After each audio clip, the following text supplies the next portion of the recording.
आदरणीय मित्रों, नमस्कार। आप मुझे मेरे YouTube चैनल @अमोक्ष26 पर देख रहे हैं। इसके पूर्व मैंने 2 वीडियो आपके समक्ष प्रस्तुत किया है जो मुख्य रूप से श्रीमद् भगवद गीता पर ही केंद्रित है। इसमें एक है मन के लड्डू और दूसरा है नियतम कुरु कर्मत्वम।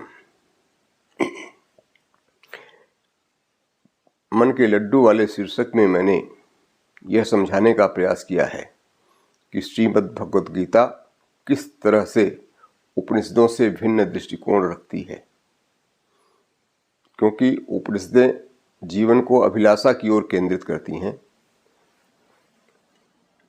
वे अभिलाषा की पूर्ति के संदर्भ में उपाय बताती हैं। इसके विपरीत श्री कृष्ण जी ने श्रीमद् भगवद गीता में अभिलाषा के त्याग पर बल दिया है। किसी भी प्रकार की अभिलाषा को के वशीभूत होकर कार्य करने से रोका है और अपेक्षाओं पर केंद्रित रहने के लिए सबसे अपेक्षा की है, सबको परामर्श दिया है।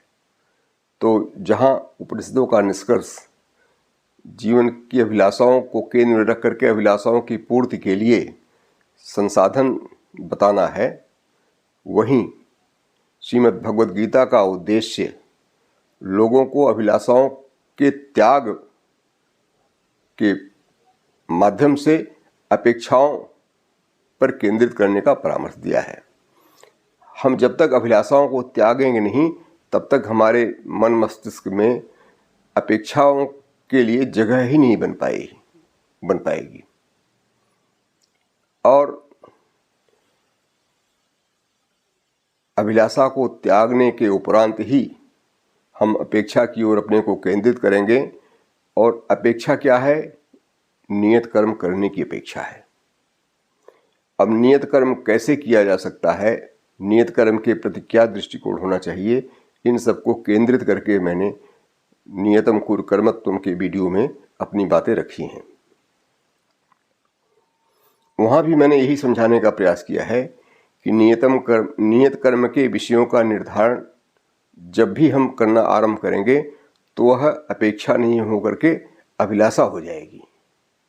और नियत कर्म यदि हम किसी अभिलाषा के साथ करना आरंभ करते हैं, किसी अभिलाषा की पूर्ति में करना आरंभ करते हैं, या यदि हम श्री कृष्ण के द्वारा दिए गए इस आश्वासन को केंद्र में रख करके करते हैं कि जो नियत कर्म करेगा वो मुक्त हो जाएगा, तो मेरा यह कर्तव्य, मेरा यह जो क्रिया, मेरे द्वारा जो एक क्रिया की जा रही है वह नियत कर्म न होकर के मुमुक्षा की अभिलाषा को पूर्ति करने के साधन के रूप में नियत कर्म के जो विषय हैं उनको करने की ओर हमारा ध्यान केंद्रित हो जाएगा। अर्थात हम नियत कर्म को नियत कर्म मानकर नहीं करेंगे, अपितु नियत कर्म के परिणाम अर्थात जो आश्वासन है कि नियत कर्म जो करेगा वो मुक्त हो जाएगा, वो भगवान का सानिध्य प्राप्त कर लेगा, हम भगवान का सानिध्य प्राप्त करने के लिए नियत कर्म को करेंगे, जो कि नियत कर्म नहीं रह पाएगा।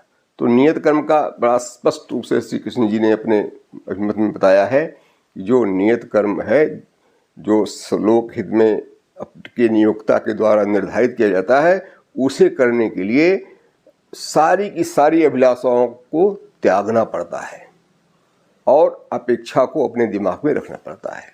बहरहाल आज मैं आपको इस बिंदु पर केंद्रित करना चाहता हूं कि श्री कृष्ण का संसार के प्रति क्या दृष्टिकोण रहा है। जैसा कि हमारे वैदिक ऋषियों ने हमारे समक्ष एक अपेक्षा के रूप में अभिलाषा रखी है, हमसे अपेक्षा की है अभिलाषाओं के माध्यम से, वो यह है कि हम समाज को महत्व दें। हम अकेले नहीं हैं, हमारा जीवन समाज पर आधारित है और समाज में जो लोग हैं वो विभिन्न परिस्थितियों में हैं और विभिन्न परिस्थितियों में रहते हुए अपने आप में महत्वपूर्ण है। यही कारण रहा है कि समाज में सबको समान दृष्टि से देखने का, समाज के साथ साथ चलने का आह्वान वैदिक ऋषियों ने किया था। संगच्छध्वम संवदध्वम सम वो मनांसि जानताम। और इसी बात को श्री कृष्ण जी ने बड़ी ही विद्वत्तापूर्ण ढंग से और अलंकारिक शब्दावली में उसे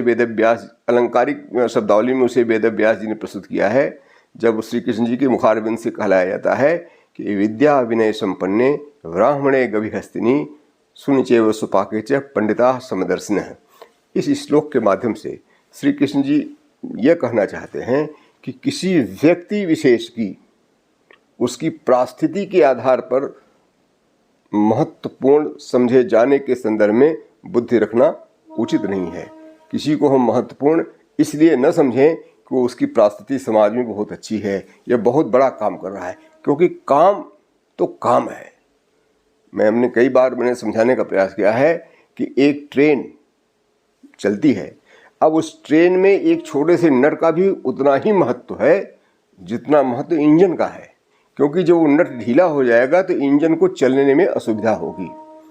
इसीलिए यदि आपको एज ए होल ट्रेन के संदर्भ में महत्व आंकना हो कि इसमें कौन सा पुर्जा महत्वपूर्ण है, तो आप किसी भी पुर्जे को हीन न समझे, गौण न समझे, क्योंकि यदि वो नहीं रहेगा तो असंगतियां पैदा हो जाएंगी।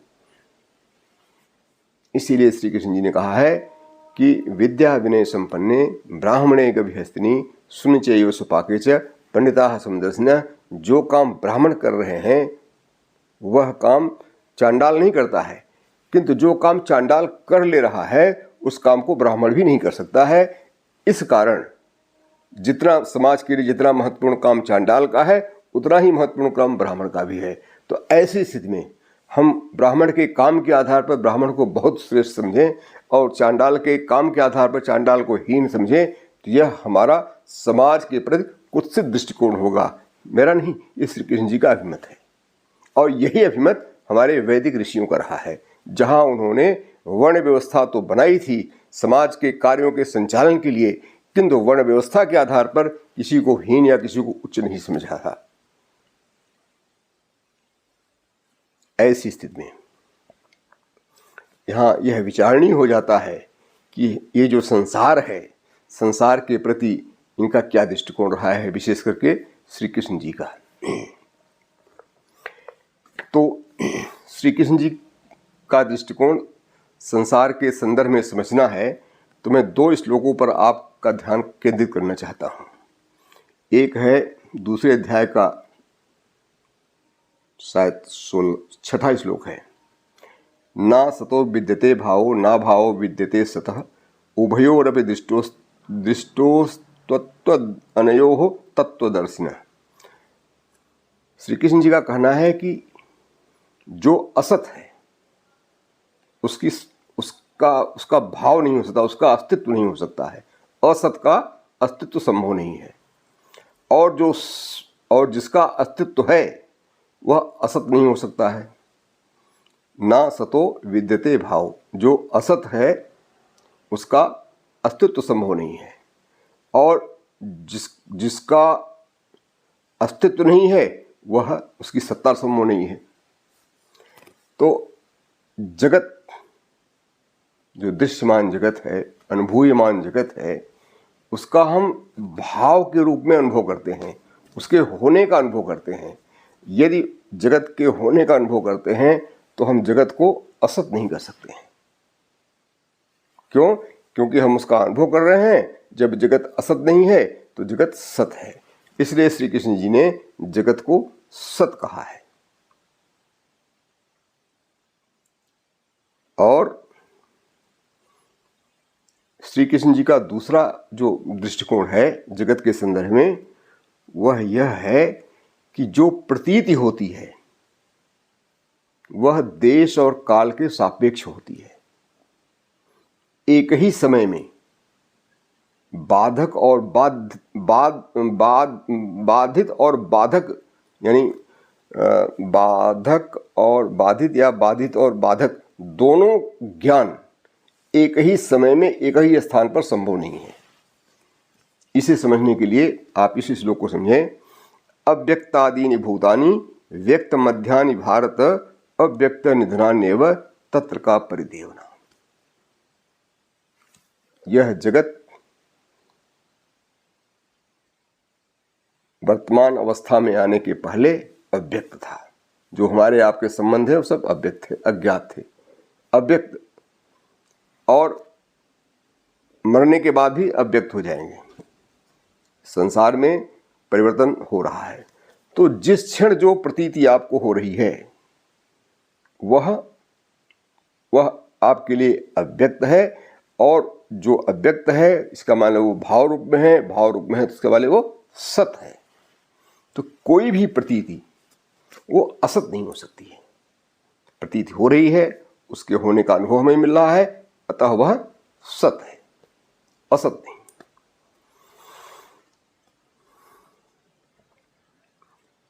ये बात हो गई कि कोई भी प्रतीति समय और स्थान से परे नहीं है। जो भी प्रतीत होती है वो किसी काल विशेष में होती है और किसी स्थान विशेष में होती है। इसे समझने के लिए हम एक ऐसा उदाहरण दे रहे हैं जिसे आप अच्छी तरह समझ जाएंगे। जैसे रस्सी में सर्प की प्रतीति।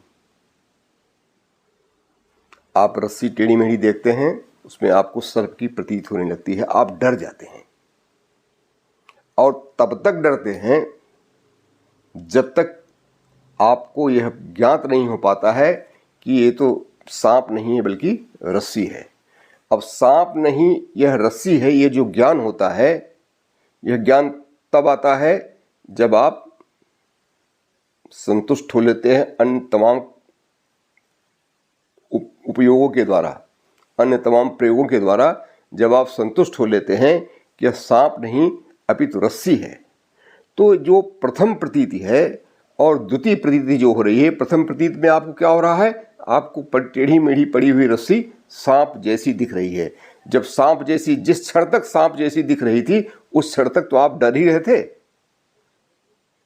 और जब क्षण बदला, यानी जब आपको यह ज्ञात हुआ कि ये तो रस्सी है, सर्प नहीं है, तो उन दोनों के जो ज्ञान हो रहा है उन दोनों की अवधि में समय का अंतर आ रहा है। तो जिस क्षण आपको रस्सी में सर्प की प्रतीत हो रही थी उस क्षण आपको रस्सी को रस्सी के रूप में अनुभव नहीं हो पा रहा था। यानी रस्सी को रस्सी के रूप में अनुभव होने और रस्सी को सर्प के रूप में अनुभव होने में समय का अंतर था। तो जो प्रतीति है वह समय और काल सापेक्ष है। एक ही समय में एक ही स्थान पर दो व्याघाती अनुभव नहीं हो सकते हैं, दो व्याघाती प्रतीतियां नहीं हो सकती हैं। अब आप आते हैं स्वप्न जगत में। आप स्वप्न देख रहे होते हैं।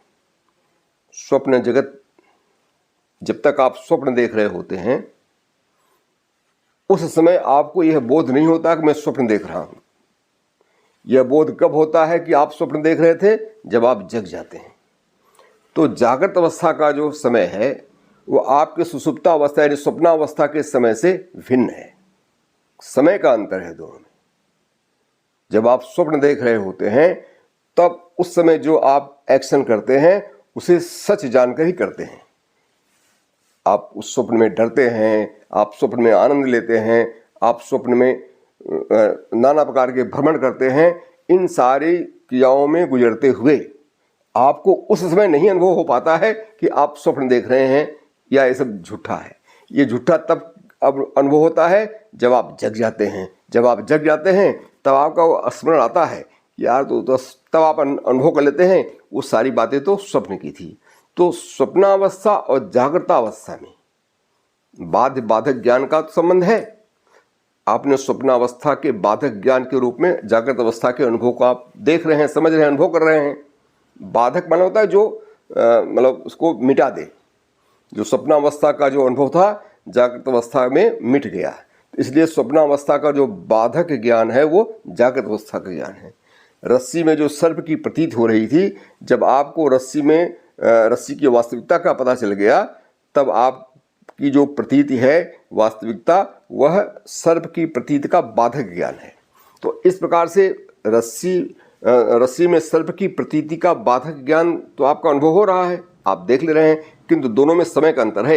एक ही समय में आप एक ही वस्तु में रस्सी और सांप दोनों की प्रतीति का अनुभव नहीं करते हैं। टाइम का डिफरेंस हो जाता है, टाइम का अंतराल हो जाता है। तो हर ज्ञान समय और स्थान के सापेक्ष है। इस बात को सिद्ध करने के लिए अव्यक्तादीनि भूतानि व्यक्त मध्यानि भारत अव्यक्त निधनान्यव तत्र का प्रदेवना कह करके श्री कृष्ण जी ने, मुझे लगता है कि जगत के संदर्भ में जो तमाम दृष्टिकोण हैं उन सब का निराकरण कर दिया है। जगत न तो मिथ्या है, जगत न तो असत है, जगत सत है। क्यों? क्योंकि इसका अनुभव हमें हो रहा है। दूसरा, अब जगत का, कुछ लोग कहते हैं जगत तो व्यवहारिक सत्य है, सत्य मानते हैं मगर जगत को व्यवहारिक सत्य मानते हैं। तो यह जगत तब तक जगत के रूप में अनुभव हो रहा है जब तक इस जगत का बाधक ज्ञान आपको प्राप्त न हो जाए। और बाधक ज्ञान क्या बताया है लोगों ने कि ब्रह्म की अनुभूति। जब आपको ब्रह्म की अनुभूति हो जाएगी तब आपको लगेगा कि जो कुछ भी था वो सत्य नहीं था, क्योंकि वह अनुभव आपके पास अब नहीं हो रहा है। जब आपको ब्रह्म ज्ञान का बोध हो जाएगा तब आपको जगत के ज्ञान का अनुभव नहीं रह पाएगा, या जगत का ज्ञान बाधित ज्ञान हो जाएगा। तो जगत का बाधक ज्ञान क्या है? ब्रह्म बोध है। स्वप्न का बाधक ज्ञान क्या है? जागृत अवस्था का अनुभव। स्वप्नावस्था का बाधक ज्ञान जागृत अवस्था का अनुभव है, और जागृत अवस्था का बाधक ज्ञान ब्रह्म ज्ञान का अनुभव है। ये लोगों ने समझाया है, जो लोग जगत की सत्ता को निरवादिगत से सत्य नहीं मानते हैं। अब यहाँ पर हमें ये बात समझ नहीं आती है। किसी भी आप स्वयं समझ सकते हैं, आप किसी के दास नहीं हैं, आप प्रबुद्ध नागरिक हो चुके हैं, तमाम आपके पास स्वयं सोचने की क्षमता है। आप सोचिए इस बंधुवर, किसी के कहने पर न जाइए, मेरे कहने पर न जाइए, आप स्वयं सोचिए कि जिस ज्ञान को जगत का बाधक ज्ञान समझाया जा रहा है, क्या उसकी सत्ता है? क्या उसका अनुभव आप कर रहे हैं? आपने जिसे बाधक ज्ञान के रूप में समझा है वह तो आपके हृदय और बुद्धि के द्वारा विमर्श पूर्वक स्वीकार किया गया सत्य है। उसका अनुभव नहीं कोई कर पाता है। क्यों? क्योंकि उसके अनुभव की कोई साधना संभव नहीं है। उसका अनुभव आप कर ही नहीं सकते, आपकी क्षमता ही नहीं कि उस जगत के संसार के जो बाधक ज्ञान है उसका आप अनुभव प्राप्त कर सकें। जब संसार के बाधक ज्ञान का अनुभव संभव ही नहीं है, तब हम कल्पना कर लें कि एक समय आएगा जब संसार का बाधक ज्ञान उपस्थित हो जाएगा। तो जीवन कल्पना से तो नहीं चलता है ना। और कल्पना की दौड़ से बचने के लिए ही, आप कल्पना की दौड़ में न कूदें, इससे आपको बचाने के लिए ही हमारे उपनिषदकारों ने, उपनिषद आचार्यों ने यह मत स्थिर किया है, नायमात्मा प्रवृत्ति लभ्य न मेध्या न बहुधा सुतेन यमे वैसे विणुते तेन लभ्य तस्सेष आत्मा विणुते तनुम स्वाम। आप जिस परमात्मा को, जिस सत्ता को वर्तमान जगत के सत्ता के बाधक ज्ञान के रूप में समझ रहे हैं, उस सत्ता का तो आप अनुभव कर ही नहीं सकते हैं। जब तक आप उस सत्ता का अनुभव नहीं कर सकते हैं तब तक तो आपको जो अनुभव हो रहा है वही अल्टीमेट अनुभव है। जैसे जब तक आप स्वप्न देख रहे होते हैं उस समय तक आप स्वप्न को ही सच समझते हैं, और चूंकि स्वप्न का बाधक ज्ञान आपके सामने है और इसलिए आप स्वप्न के जगत को अंतिम ज्ञान नहीं मान रहे हैं, बल्कि जब तक आप जागृत अवस्था में आ गए हैं तो आपके स्वप्न अवस्था का ज्ञान वो बाधित ज्ञान हो गया है। किंतु समस्या तो यही है कि आपको इस जगत के बाधक ज्ञान के रूप में जिसे आप कल्पित कर चुके हैं उसका ज्ञान संभव ही नहीं है। तो इसका मतलब यह है कि जगत की सत्ता को यथार्थ सत्ता के रूप में समझना या व्यवहारिक सत्ता के रूप में समझना वह श्री कृष्ण की समझ से के विपरीत है। क्योंकि श्री कृष्ण जी ने ऐसा कोई क्लासिफिकेशन नहीं किया है, ऐसा कोई विभेद नहीं किया है सत्य के संदर्भ में। सत्य की सिंपल सी परिभाषा दी है, बहुत साधारण सी परिभाषा दी है कि जिसका हम अनुभव कर रहे हैं वह सत्य है। जगत का अनुभव कर रहे हैं, जगत सत्य है। जगत के ऐसा अभी तक कोई ज्ञान हमें हमारे अनुभव में नहीं आ रहा है जो जगत के ज्ञान को असत सिद्ध कर सके या जगत के ज्ञान को मिटा सके, जगत के ज्ञान को समाप्त कर सके। जैसे हमें अनुभव हो जाता है कि रस्सी में जो सर्प की प्रतीत है, हमने तमाम उपायों के माध्यम से समझ लिया कि रस्सी है, सर्प नहीं है।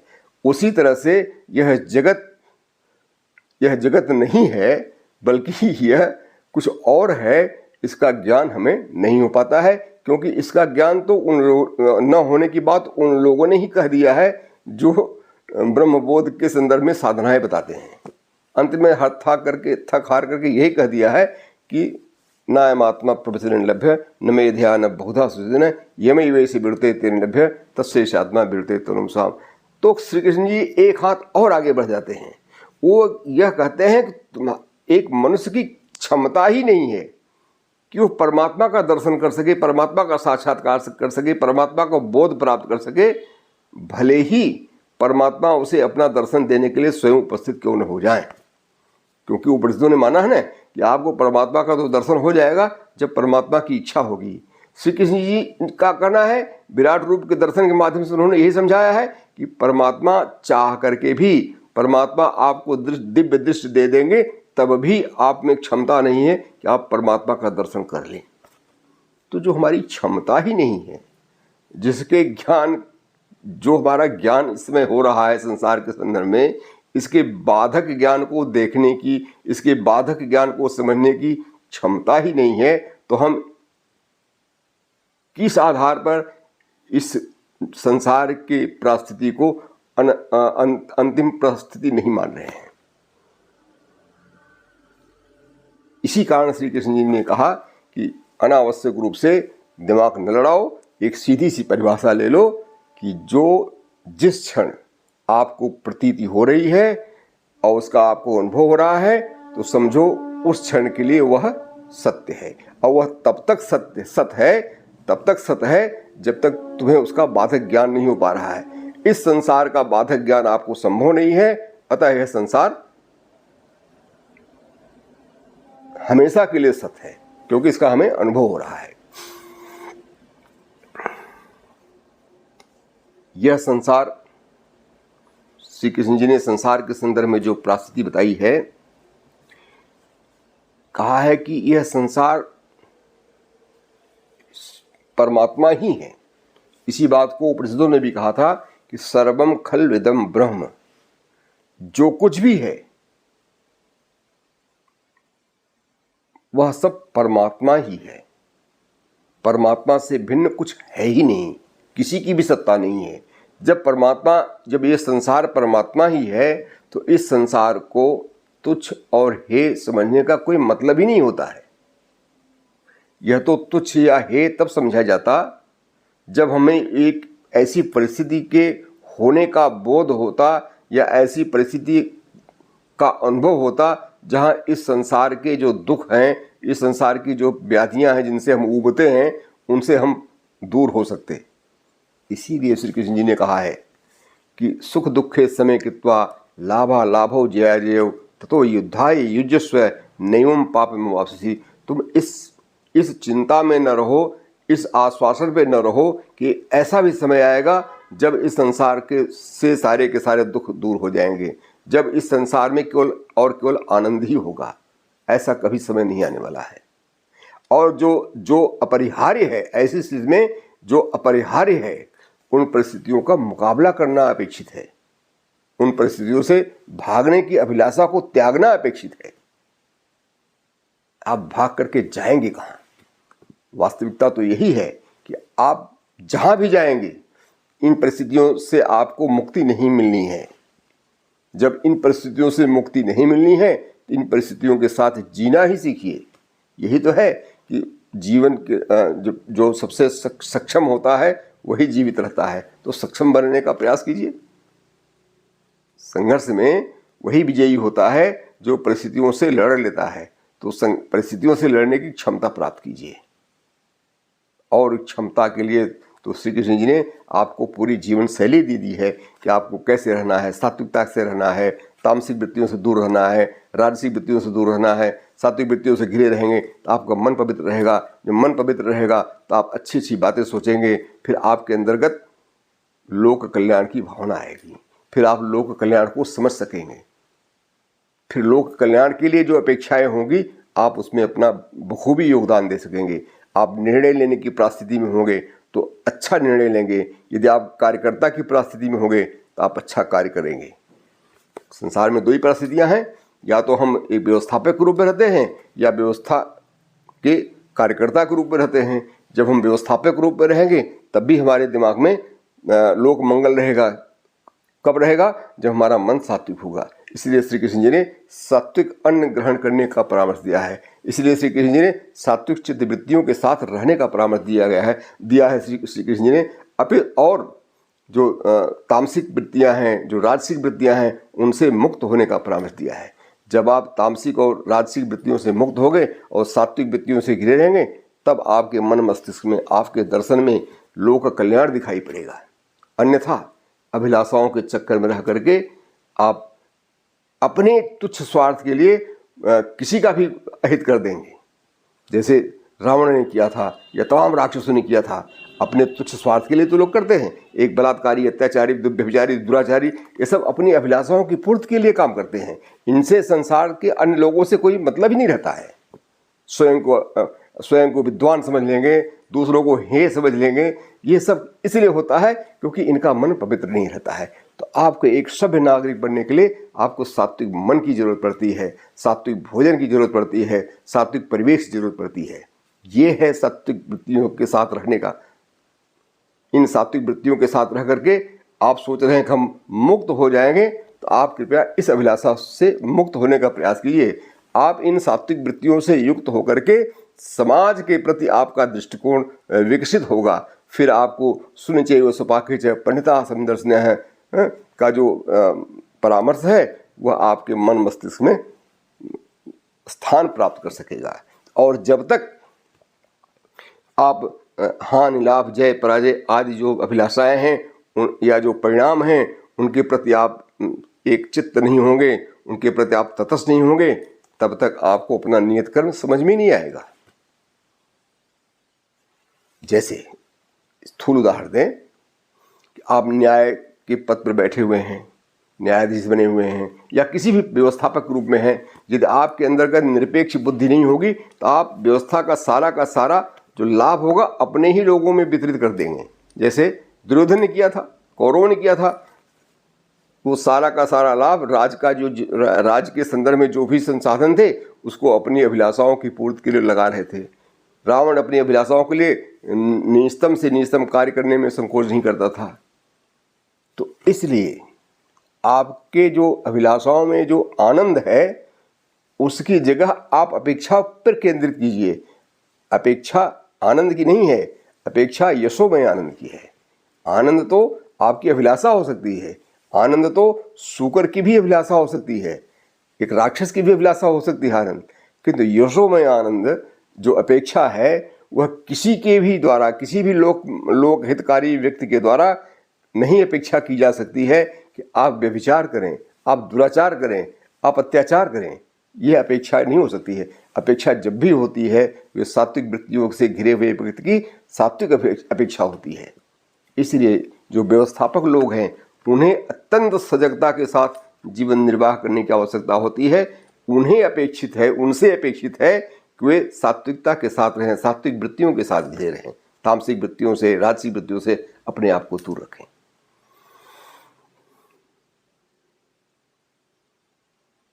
ऐसे में जब श्री कृष्ण जी बखूबी समझा रहे हैं, पूरी नाना प्रकार के दृष्टांतों के साथ समझा रहे हैं कैसे पूरा का पूरा संसार उन्हीं से व्याप्त है, वही उन्हीं के संकल्पों से सृजित है।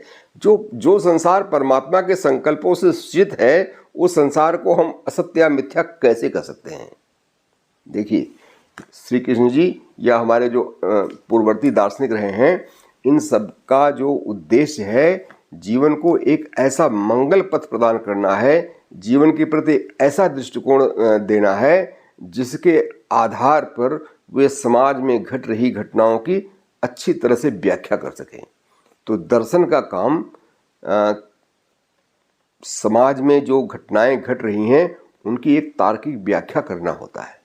विज्ञान अपने सिद्धांत को पूरी तरह से अन्वेषण के आधार पर, सत्यापनीयता के आधार पर स्थापित करता है, और दर्शन घटनाओं की व्याख्या युक्त कल्पनाओं के आधार पर निर्धारित करता है। जैसा मैंने अपने कई उदाहरण दिया है कि एक नवजात शिशु कूड़ेदान में फेंक दिया जाता है, इसकी व्याख्या कोई वैज्ञानिक नहीं कर सकता है। वैज्ञानिक तो सिर्फ यह बता सकता है कि नवजात शिशु गर्भ में किन स्थितियों में है और गर्भ से निकलने के बाद किन स्थितियों में होगा। वो मुंह गूंगा होगा, लंगड़ा होगा, टेढ़ा मेढ़ा होगा या मंद बुद्धि का होगा। इन सारी बातों की वो कल्पना कर सकता है, बता सकता है अपने तमाम शोध के आधार पर, उसका जो निष्कर्ष है। किंतु अभी कोई वैज्ञानिक इस बात की व्याख्या नहीं कर सकता है कि वह नवजात शिशु पैदा होते ही कूड़ेदान में फेंक दिया जाएगा और वहाँ से कोई व्यक्ति उसे गोद ले लेगा, जिससे उसका जीवन और भी अच्छे ढंग से व्यतीत होगा। ये जो घटनाएं हैं इनकी व्याख्या केवल और केवल दार्शनिक कर्म फल के सिद्धांत पर करता है, आत्मा की अजरता और अमरता के सिद्धांत पर करता है। तो इस प्रकार से यह संसार न तो असत है, न मिथ्या है, न व्यवहारिक सत्ता इसकी है, न पारमार्थिक सत्ता से दूर होने वाला है, पारमार्थिक बोध से, क्योंकि पारमार्थिक बोध तो आपको होना ही नहीं है। इस संसार का बाधक ज्ञान न होने के कारण यह संसार अंतिम रूप से सत है। और चूंकि परमात्मा और इस संसार में तादात्म्य है, सर्वम खल इदम ब्रह्म, तो इस संसार में जो कुछ भी है वही ब्रह्म है। ब्रह्म कहीं अलग बैठा उठा नहीं है कि आप जाकर के ब्रह्म से मिल लेंगे तो आपको, या उसका बोध प्राप्त कर लेंगे तो आप मुक्त हो जाएंगे। तो इसलिए जो मुक्त की जो थियरी है, मुक्त की जो अभिलाषा को क्रियान्वित करने के जो सोच है, वह हवा में तैरती हुई सोच है, वह केवल और केवल काल्पनिक है, वह यथार्थ रूप ले ही नहीं सकती है। क्योंकि उसके यथार्थ रूप लेने के संदर्भ में जो भी कल्पनाएं हैं उनका मूर्त रूप होना संभव नहीं है। क्यों संभव नहीं है? क्योंकि वह संभव ही नहीं है। अब इस संसार का जो बाधक ज्ञान है वह बाधक ज्ञान उपस्थित नहीं होगा। इसको पहले बता दिया जा रहा है, पहले बता दिया जा रहा है कि आपको ब्रह्म ज्ञान नहीं हो सकता है। जब आपको ब्रह्म ज्ञान नहीं हो सकता बता दिया गया है, फिर आप ब्रह्म ज्ञान के चक्कर में क्यों फंसे हुए हैं और क्यों इस आशा में जी रहे हैं कि एक समय आएगा ब्रह्म ज्ञान हो जाएगा, तब आप इस संसार को मिथ्या समझने लगेंगे, तब इस संसार को असत समझने लगेंगे, इस संसार आपके लिए सत्य नहीं रह जाएगा। इसीलिए श्री कृष्ण जी ने कहा है कि जो प्रतीति जिस क्षण हो रही है वह प्रतीति उस क्षण के लिए, उस स्थान के लिए सत्य है, क्योंकि वह हो रही है, उसका हमें अनुभव हो रहा है। हम सांप को देख कर, रस्सी में सांप का अनुभव करके, सांप की प्रतीति को अपने दिमाग में रख करके हम उससे डर जाते हैं। अब क्योंकि उस समय हमारे पास ऐसा कोई ज्ञान नहीं होता है, कोई अनुभव नहीं होता है कि हम तत्काल उसको समझ लें चलो ये रस्सी है। तो आप जो प्रतीत जिस क्षण हो रही है उस प्रतीत को उस क्षण के लिए सत्य मान करके अपना आचरण करें, अन्यथा क्या होगा? आप रस्सी को सांप समझ कर डरेंगे और सांप को रस्सी समझ करके उठा लेंगे।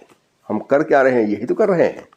हम जिन जिन लोगों को रस्सी समझ के गले लगाते हैं, ये सोचते हैं कि हमें भगवान का दर्शन करा देंगे, हमें साक्षात्कार करा देंगे, ब्रह्मबोध करा देंगे, वे रस्सी नहीं होते हैं, वो सांप होते हैं। आपको डस लेते हैं। आपको तब पता चलता है जब आप सब कुछ निस्त नाबूद किए हुए होते हैं, कहीं भी मुंह दिखाने लायक नहीं रह जाते हैं। तो ऐसे में किसी के प्रति न तो पूर्वाग्रह के साथ जाइए कि ये तो बहुत अच्छे हैं, ये तो सांप हो ही नहीं सकते, ये तो रस्सी हैं, और न किसी रस्सी को सांप समझ के भागिए। जब आप जिस समय तक आपको रस्सी में सांप की प्रतीत हो रही है उस समय तक आप डरिए, नहीं तो वो मान लिया वहाँ सांप हो गया तो आपको काट खाएगा। तो कहने का आशय है कि हमें इस संसार में रहना है। संसार में हम पहले से भी थे, संसार में अभी भी है और संसार में बाद में भी रहेंगे। यह संसार अनवरत रूप से चल रहा है। परिवर्तन इसका स्वभाव है। परिवर्तन जब ये संसार पूरा ब्रह्म ही संसार है, ब्रह्म ही ब्रह्मांड के रूप में अभिव्यक्त हुआ है, तो इसका मतलब है कि इस ब्रह्म का ब्रह्मांड के रूप में फैलना और इसका फिर ब्रह्म के अंड के रूप में सिकुड़ना, इसकी एक प्रक्रिया है। यह कब से चली आ रही है इसके विषय में तो ऋग्वैदिक काल में भी किसी को नहीं पता था। इसीलिए उस समय कल्पना की गई थी, बुद्धि और दिमाग लगा करके, मतलब बुद्धि और हृदय से एक मान लिया गया है कि इस संसार की रचना परमात्मा ने एक से अनेक होने के संकल्प के क्रियान्वयन के संदर्भ में जो तपस्या की थी उससे आरंभ हुई है। तो वो इसीलिए कहा गया है कि हम अनावश्यक रूप से अपना समय नष्ट न करें, अनावश्यक रूप में हम अपनी अभिलाषाओं के चक्कर में न फंसे।